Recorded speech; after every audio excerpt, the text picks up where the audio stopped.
6,000 रुपया खाता में पहुंचत बा न हो। धीरे से कहाँ बोलता है? 500 के घर के में पहुंचत हुई ना, 12 से ज्यादा घर में पहुंचत हुई कि ना पहुंचत हुई? पहुंचेला ना।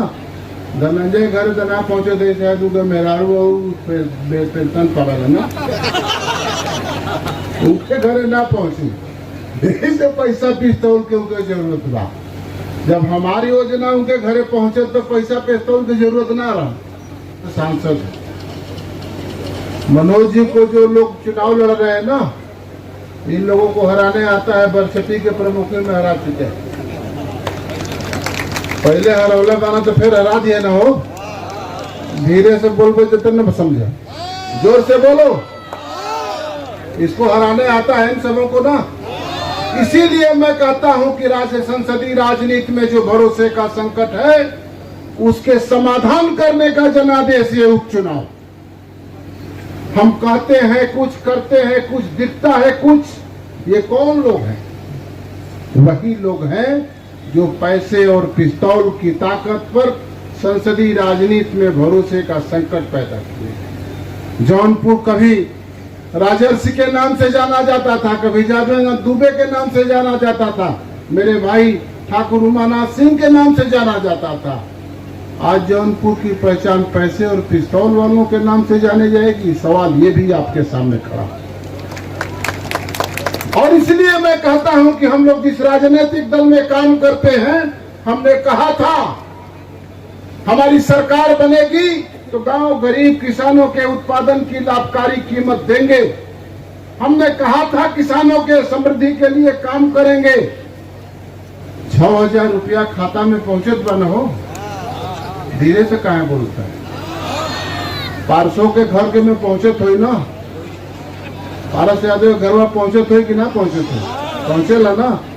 धनंजय घर जना पहुंचे थे शायद उनका मेहरारू पेंशन पड़ा ना, उनके घरे ना पहुंची, से पैसा पिस्तौल के उनके जरूरत बा। जब हमारी योजना उनके घरे पहुंचे तो पैसा पिस्तौल की जरूरत ना रहा। पारस के घरे पहुंचेला, पारस के न मिलत हुई, लेकिन उनके बाद वाले लोगों के मिलत हुई।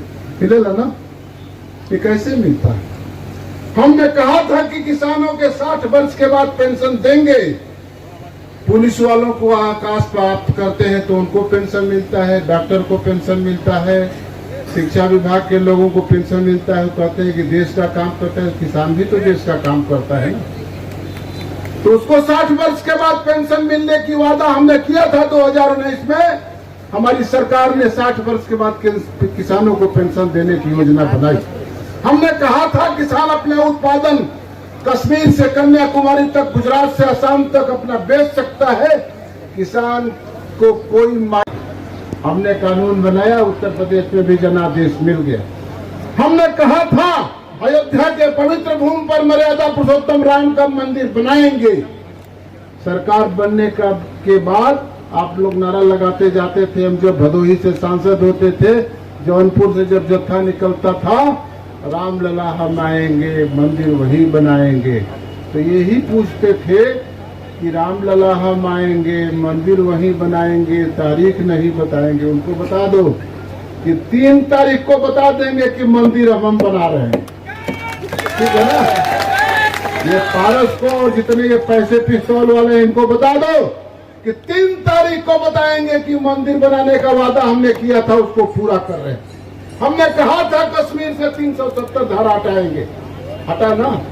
आप पूछ सकते हैं कि जौनपुर में 370 धारा का मतलब क्या है? जौनपुर में 370 धारा का मतलब है, मल्हनी के उपचुनाव में 370 धारा का मतलब यह है कि हिंदुस्तान के 6.5 लाख गांव में रहने वाले किसानों के परिश्रम के पैसे भारत के खजाने से 3 मियां परिवारों को, गुलाम नबी आजाद, शेख अब्दुल्ला का परिवार और मुफ्ती के परिवार में जाता था।